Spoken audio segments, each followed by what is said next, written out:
Nako, eto na mga kababayan, matinding bardagulan sa Senado. Ping Lacson versus Aimee Marcos, mga kababayan. Matindi ang mga binitawang salita. Sagot ni Ping Lacson sa mga patutsada ni Aimee Marcos, mga kababayan. Ako, ano sabi ni Ping Lacson? Hindi peke ang buhok ko, hindi ako retokada.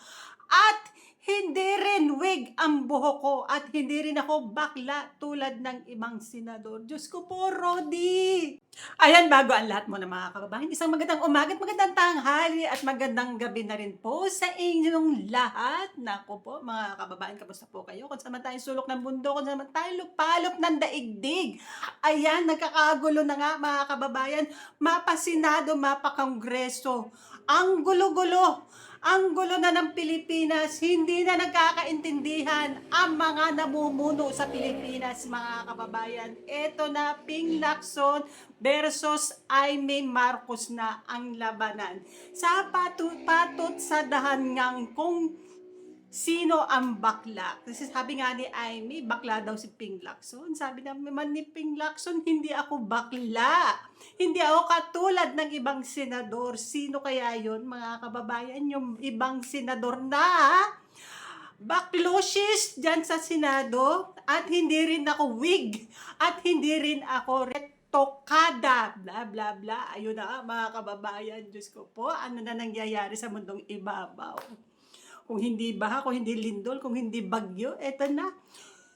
Kagulo na sila. Panoorin nyo to, mga kababayan. Ang mga pahayag ni Ping Lacson laban nga kay Aimee Marcos na, nako, kung ako kay Ping, huwag mo nang papatulan yan. Matigas yung buhok niyan at magugulo. Kasing gulo ng jotak niya. Magsabunutan daw kami. Yan ang reaction ni Senator Aimee Marcos sa issue ng di umano ay pork barrel sa 2026 GAA, allocables and her baseless insults and untruthful criticisms against the Senate Blue Ribbon Committee, which I chair. Either Senator Aimee thought na piluka yung buhok ko or she was insinuating na bakla ako. Kaya siya naghamon ng sabunutan. On both counts, I say nothing can be farthest from the truth. Una, hindi po piluka ang aking buhok. Idugtong ko na rin na walang peke sa mukha ko. Hindi rin pustiso ang ngipin ko. My teeth are all mine. Ulitin ko, walang peke sa anumang bahagi ng aking mukha. Pangalawa, lalong hindi ako bakla. At kung iniisip ni Senator Aimee na bakla ako, wala siyang maaaring makita na macho dito sa mundo. Pangalawa,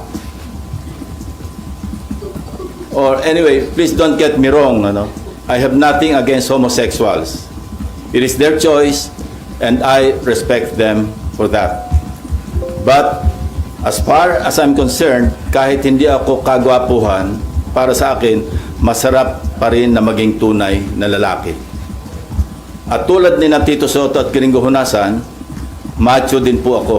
Lalaking lalaki. Period. End of discussion.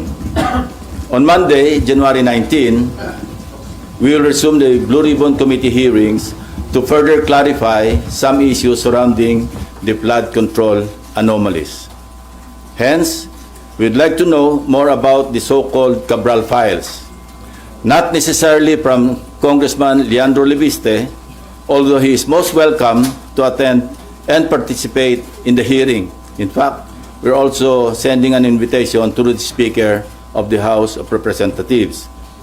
But we prefer to get it from the original and official source itself, the DPWH, Department of Public Works and Highways.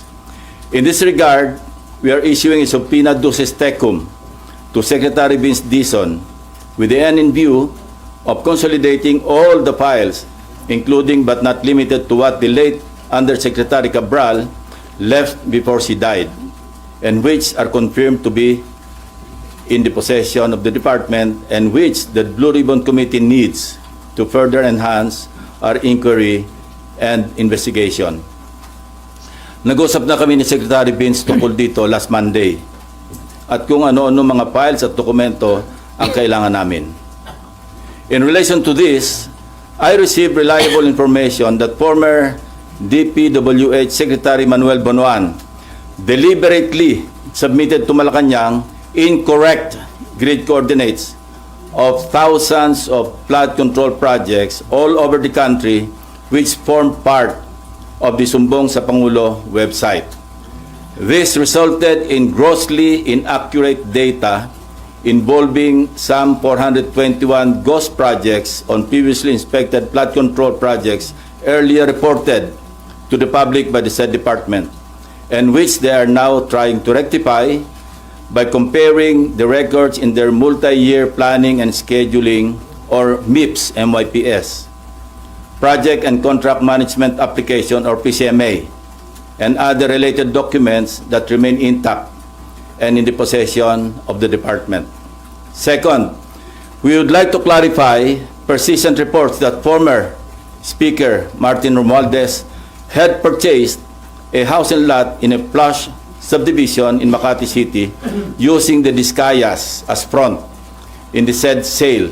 If verified to be true, this could possibly establish a direct connection between the former Speaker and the Discayas. In this regard, we may invite the former owner of the property to shed light. This is what I'm advising Senator Amy Marcos. Noise does not convict. Neither does it indict even who may be perceived as the most guilty in the FCP or flood control project saga. Only evidence does. Kaya kung meron siyang mayaambag na ebidensya para madiin ang kanyang pinsan, sumali siya sa pagdinig. Walang pipigil sa kanya at walang magbabawal sa sasabihin niya o gagawin niya. We would also seek further clarification from the so-called BGC boys and what prompted reports that they have recanted or planning to recant their testimonies before the committee or any other investigating body. I also intend to clarify with former Yusek Bernardo the circumstances behind a failed attempt by former Chief PNP and now MMDA General Manager Nicolas Torre to take him under the custody of the latter and find out for what purpose. We will also issue subpoena to personalities who snubbed our invitations during the last hearing under pain of contempt and arrest by the Senate Sergeant at Arms. With all that said, I'm ready to answer your questions. Sir, balikan ko lang yung kay Senator Amy Marcos. How do you find yung ganong klase ho ng statement o reaction sa inyo naging pahayag bilang isang lawmaker? Well, nakakagulo, no? Hindi nakakatulong. Kasi unang-una, wala talagang pagpipigil o pagbabawal na ginagawa. Particularly ang chairman o sinong miyembro ng komite na nag-aatin ng hearing. Sino kami para magbawal sa kasamahan namin? No? So talagang masyadong insulto sa integridad ng Senate Blue Ribbon Committee. Sa amin lahat, for that matter. Even to herself, kasi member siya ng Blue Ribbon eh. Hindi nga siya nag-a-attend, so paano niya masasabi na pinagbabawalan siya o sila? So, anong intention niya? Sirain yung credibility ng investigation ng Senate Blue Ribbon Committee? Hindi ko alam, kasi even earlier, di ba marami siyang sinasabi sa inyo na may babaliktad.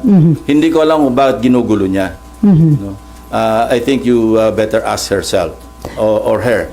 No? Yan na nga ang sagot ni Ping Lacson kay Amy Marcos. Ayun na nga mga kababayan. Comment nyo na lang po kung anong masasabi nyo dito sa bangayang Amy Marcos at Ping Lacson sa Senado. Ayan, maraming salamat po muli sa inyong lahat sa mga walang sawang natitira dito sa aking channel.